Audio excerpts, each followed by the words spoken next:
Myanmar has released a Japanese freelance journalist who was detained while covering a protest. It was the first detention of a foreign reporter since the military coup.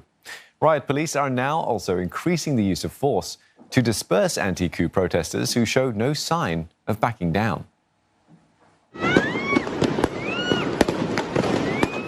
An escalation of violence from security forces in Myanmar. Riot police charged anti-coup protesters, firing shots into the air to disperse the crowds, causing many to run in fear for their lives. There were no immediate reports of injuries. It's the first time such enforcement actions were taken during the day in the country's largest city. Shortly after, several people were detained, including a Japanese journalist. Authorities have been cracking down on protesters in Yangon, tightening security in many areas and blocking off roads. Police have even launched a raid overnight in the city. They fired shots into the air and set off stun grenades to clear a crowd protesting against a military-appointed official.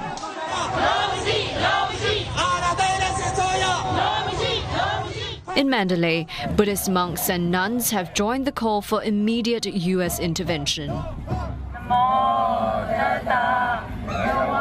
Dozens of women have also gathered in front of the ousted leader Aung San Suu Kyi's Yangon house to offer prayers for her safety and to demand her release. Ms. Suu Kyi is currently detained at her home in the capital, Naypyidaw. She's set to appear in court next Monday.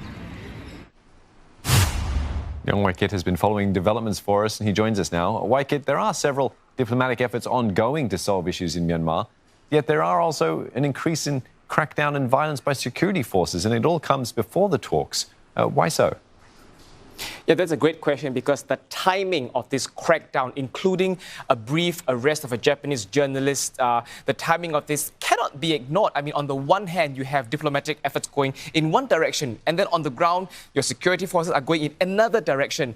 I've spoken to various analysts about it, and one theory is that the Foreign Affairs Ministry and the Defense Ministry, they both have different takes on the protest. I mean, the Myanmar army has often been viewed as one single unified entity, but analysts are pointing out that perhaps this shows that within the Myanmar army, there are factions who don't always see eye to eye.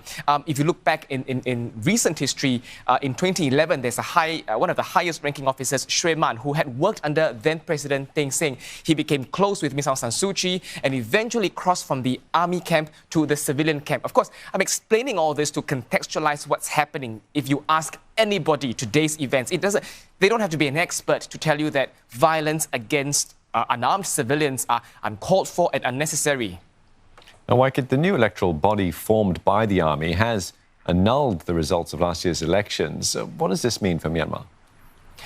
Well, this is a new development, but not totally unexpected, because right from the very beginning, the Myanmar army has already wanted to hold new elections.